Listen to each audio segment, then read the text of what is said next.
আসসালামু আলাইকুম। AEF option YouTube চ্যানেলে মাইক্রোসফট অফিস এক্সেল প্রোগ্রামের গুরুত্বপূর্ণ বেসিক ক্লাসে আপনাদের সবাইকে স্বাগতম। ভাইয়া, আজকে যে বিষয় সম্পর্কে আলোচনা করব সেটি হচ্ছে কম্পিউটারের মাইক্রোসফট অফিস এক্সেল প্রোগ্রামের গুরুত্বপূর্ণ বেসিক ধারণা নিয়ে আজকের এই ক্লাসটি হবে। ভাইয়া, আপনি যদি MS এক্সেল প্রোগ্রামের এই গুরুত্বপূর্ণ বেসিক না জানেন, আপনার যদি এই গুরুত্বপূর্ণ বেসিকগুলো না জানা থাকে, তাহলে আপনি এই MS এক্সেল প্রোগ্রামের কোনো ধরনের হিসাব সমাধান করতে পারবেন না। ভাইয়া, আপনি যদি এই এক্সেল প্রোগ্রামের যে কোনো ধরনের হিসাব সমাধান করতে চান, তাহলে ভাইয়া আপনি আজকের এই পুরো ক্লাসটি গুরুত্ব সহকারে দেখেন। এই ক্লাসটি আপনার জন্য অত্যন্ত গুরুত্বপূর্ণ। ভাইয়া, তাহলে আজকের এই ক্লাসটা শুরু করি। ভাইয়া, আপনার যদি কম্পিউটার থেকে থাকে তাহলে আপনি এই এক্সেল প্রোগ্রামে ঢুকেন। ভাইয়া, আমি এখন একটা প্রশ্ন করি, বর্তমানে যে প্রোগ্রামে প্রবেশ করেছেন সেই প্রোগ্রামের নাম কি? অবশ্যই বলবেন মাইক্রোসফট অফিস এক্সেল। আচ্ছা, আমি আরেকটি প্রশ্ন করি, মাইক্রোসফট অফিস এক্সেল কোন ধরনের প্রোগ্রাম? অবশ্যই বলবেন মাইক্রোসফট অফিস এক্সেল হচ্ছে স্প্রেডশিট প্রোগ্রাম। ভাইয়া, আমি আবার যদি প্রশ্ন করি, স্প্রেডশিট কি বলতে পারবেন? এই যে দেখতেছেন বহুঘর বিশিষ্ট একটি হিসাবের ছক রয়েছে, এই শিটের নামটি হচ্ছে স্প্রেডশিট। মনে রাখবেন, এই যে বহুঘর বিশিষ্ট একটি হিসাবের ছক রয়েছে, এইটার নাম হচ্ছে স্প্রেডশিট। মনে রাখবেন। ভাইয়া, এখন আমি যদি প্রশ্ন করি, এই এক্সেল প্রোগ্রামে মোট কতটি স্প্রেডশিট রয়েছে? অবশ্যই বলতে পারবেন না। আমি আবার যদি প্রশ্ন করি, বর্তমানে কত নাম্বার স্প্রেডশিটে আছেন? এই যে শিট নং 1, বর্তমানে আমরা প্রথম স্প্রেডশিটে আছি। আপনি যদি চান আরেকটি স্প্রেডশিট আনতেন, তাহলে এই যে একটা প্লাস আইকন আছে, এখানে ক্লিক করবেন, আরেকটি আসবে। আরেকটি যদি চান তাহলে আবার আরেকটি প্লাস আইকনে ক্লিক করবেন, আবার আসবে। এইভাবে আপনার ইচ্ছা মতো যতটি চান ততটি এক্সেল স্প্রেডশিট আনতে পারবেন। তাহলে আমরা ছিলাম প্রথমে শিট 1-এ, তাহলে আবার চলে গেলাম শিট 1-এ। আপনি আবার যদি শিট 2-তে যেতে চান তাহলে শিট 2-তে ক্লিক করবেন। এইভাবে আপনি একটার পর আরেকটা যেতে পারবেন। আবার যদি আপনি এই শিট 3টাকে রিমুভ করতে চান তাহলে মাউসের ডাইন সাইডে ক্লিক করবেন। ক্লিক করার পর এই যে একটা অপশন আছে ডিলিট, এইখানে ক্লিক করবেন, ডিলিট হবে। আবার যদি শিট 2টাকেও ডিলিট করতে চান তাহলে আবার মাউসের ডাইন সাইডে ক্লিক করবেন, ক্লিক করার পর ডিলিট। তাহলে আমরা বর্তমানে আমাদের শিট প্রথমটাতে এসেছি। ভাইয়া, এখন যদি আমি বলি বর্তমানে আমি এই যে একটি ঘরটিতে রয়েছি, এই ঘরটির নাম কি বলতে পারবেন? মনে রাখবেন, এক্সেল স্প্রেডশিটের প্রত্যেকটি ঘরের নাম হচ্ছে সেল, CEL, সেল। মনে রাখবেন, প্রত্যেকটি ঘরের নাম হচ্ছে সেল। আবার প্রত্যেকটি ঘরের আলাদা আলাদা নাম্বার রয়েছে। যেমন ধরেন এই সেলের নাম্বার কত, এই দিকে E আর এই দিকে 5, অর্থাৎ এই সেলের নাম্বার হচ্ছে E5। এই সেলের নাম্বার কত, D4। এই সেলের নাম্বার কত, D6। মনে রাখবেন। তাহলে ভাইয়া, আমি একবার এখানে লিখি, এই সেলে লিখি 1, নিচে লিখলাম 2। দেখছেন এই 1 এবং 2 এর মধ্যবর্তী দূরত্ব কত, মধ্যবর্তী পার্থক্য কত? অবশ্যই 1। আমরা যদি এই 2 থেকে 1 বিয়োগ করি তাহলে আমাদের বিয়োগফল 1 হবে। আচ্ছা, যেমন ধরেন আমরা চাচ্ছি এই এখানে 1, এখানে 2, এখানে 3, এখানে 4, এইভাবে আমরা 100 পর্যন্ত লিখব। যেমন ধরো আমরা চাচ্ছি, আমরা যদি এইভাবে লিখতে চাই তাহলে অনেক সময় যাবে।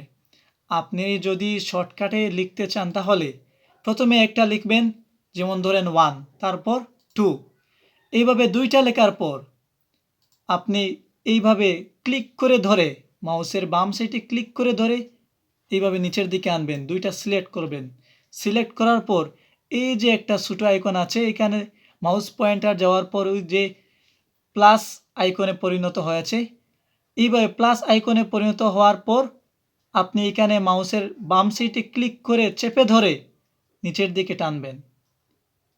এই যে ইচ্ছা মতো নাম্বার হয়ে যাবে 1 2 3 4 5 6 7 8 9 10 এইভাবে। আমি আবার দেখাচ্ছি।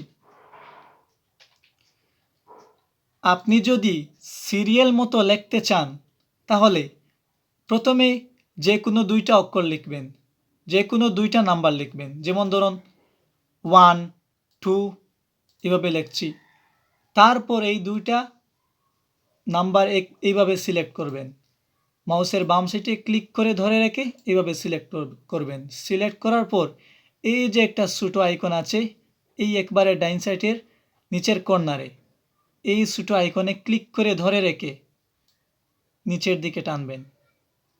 এইভাবে আসবে। বুঝতে পেরেছেন? এইভাবে আপনার যত পর্যন্ত ইচ্ছা তত পর্যন্ত নাম্বার বসাইতে পারবেন। আবার আপনি যদি জোড় সংখ্যাগুলো লিখতে চান তাহলে প্রথমে যেমন ধরেন 2, তারপর নিচে লিখবেন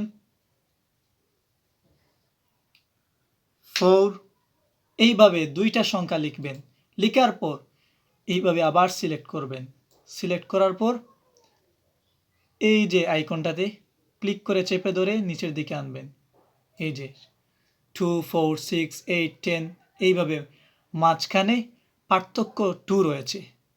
আপনি যদি এই 4 থেকে 2 বিয়োগ করেন তাহলে পার্থক্য 2, আবার 6 থেকে যদি 4 বিয়োগ করেন তাহলে পার্থক্য 2। এইভাবে 2 পার্থক্য রেখে একটার পর আরেকটা আসবে। বুঝতে পেরেছেন? আবার যদি আপনি বিজোড় সংখ্যা লিখতে চান, যে কোনো সেলের প্রথমটা লিখবেন। যেমন ধরেন 1, পরবর্তী সেলে 3। এইভাবে আপনি যদি ভুলে 5 পর্যন্ত দিয়ে দেন তাহলে কোনো অসুবিধা হবে না। ঠিক একই রকমভাবে আপনি তিনোটাই সিলেক্ট করবেন। সিলেক্ট করার পর এই কর্নারে এসে এইভাবে চেপে ধরে নিচের দিকে টানবেন। এই যে হয়েছে 1 3 5 7 9 11 13 এইভাবে আসবে। বুঝতে পেরেছেন? আবার যদি আপনি চান একেবারে এখানে 10 আছে, এইভাবে প্রত্যেকটিতে 10 দিবেন এইভাবে। তাহলে আপনি একটা থেকে তৈরি করতে পারবেন। আপনি একটি নাম্বার থেকে অনেকগুলো তৈরি করতে পারবেন।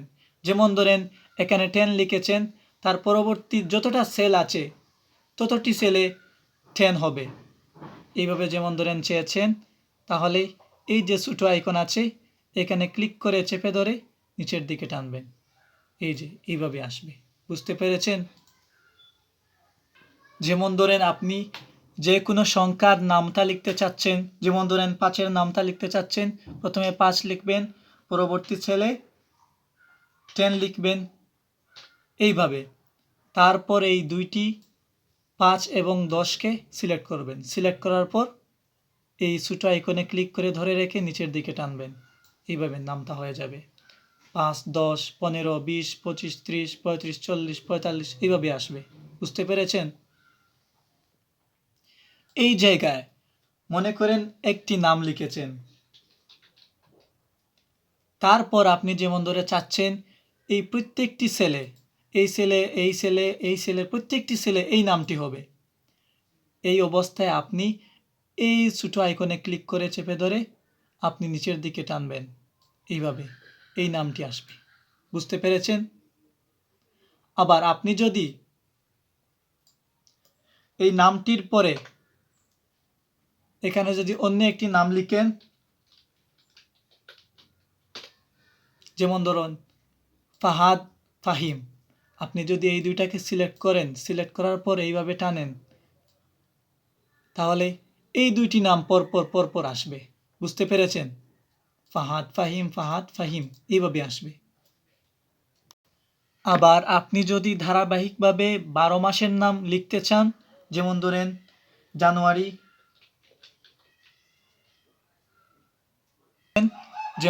জানুয়ারি, লিখেছেন, তারপর আপনি যদি এখানে চেপে ধরে নিচের দিকে টানেন, অটোমেটিকলি আপনার 12 মাসের নাম আসবে। বুঝতে পেরেছেন? জানুয়ারি পর ফেব্রুয়ারি, তারপরে March, April, May, June, July, August, September, October, এইভাবে 12 মাসের নাম আসবে। আবার যদি ইংরেজিতে 7 বারের নাম লিখতে চান তাহলে যেমন ধরেন স্যাটারডে লিখলেন, লিখার পর আপনি এই ডান পাশের নিচের দিকে এই কর্নারে আপনি চেপে ধরে নিচের দিকে টানবেন, এইভাবে আসবে। বুঝতে পেরেছেন? Saturday, Sunday, Monday, Tuesday, Wednesday, Thursday, Friday, একটার পর আরেকটা। বুঝতে পেরেছেন? আবার আপনি যদি ডেট লিখতে চান বা তারিখ লিখতে চান তাহলে যেমন ধরেন আমি এই তারিখটা লিখেছি, তারপর আপনি নিচের সেলে পরবর্তী তারিখটা লিখবেন। যেমন ধরেন আমি পরবর্তী তারিখটা লিখলাম। ভাইয়া একটু খেয়াল করেন, এই যে আমি প্রথমে 12 দিয়েছি, তারপর 25, তারপর 2024। যেমন ধরেন 12 নম্বর মাস 25 তারিখ 2024। পরবর্তীতে দিচ্ছি 12 নম্বর মাস 26 তারিখ 2024। এখানে একটু খেয়াল করেন, এই যে তারিখটা মাঝখানে দিয়েছি, মনে রাখবেন কম্পিউটার এক্সেলের ক্ষেত্রে যে কোনো তারিখ মাঝখানে দিতে হবে। মাস বাম সাইডে, বছর ডাইন সাইডে, মনে রাখবেন। এখন যদি আপনি এই ধারাবাহিকভাবে তারিখ দিতে চান তাহলে এই দুইটি ক্লিক করে সিলেক্ট করবেন। সিলেক্ট করার পর আপনি এই ডাইন সাইডের নিচের কর্নারে আপনি ক্লিক করে চেপে ধরে নিচের দিকে টানবেন। এই দেখেন 12 নম্বর মাস 26 তারিখ, 27 তারিখ, 28 তারিখ, 29 তারিখ, 30, 31 তারিখ। পরবর্তীতে 1 নম্বর মাস অর্থাৎ জানুয়ারি শুরু হয়েছে 2025 সালের।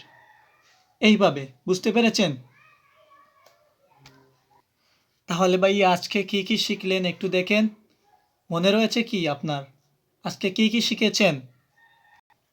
আপনি প্রথমে শিখেছেন এই শীট সম্পর্কে, পরবর্তীতে এই ধারাবাহিকভাবে সংখ্যা লেখা সম্পর্কে, পরবর্তীতে আপনি বিজোড় সংখ্যা, জোড় সংখ্যা, নামতা বা একটি সংখ্যা বারবার লেখার ক্ষেত্রে এবং একটি নাম বারবার লেখার ক্ষেত্রে। বুঝতে পেরেছেন? আর পরবর্তীতে কি শিখেছেন? 7 বারের নাম, 12 মাসের নাম ইংলিশে, জানুয়ারি, ফেব্রুয়ারি, মার্চ, এপ্রিল, এইভাবে স্যাটারডে, সানডে, ডেট। বুঝতে পেরেছেন?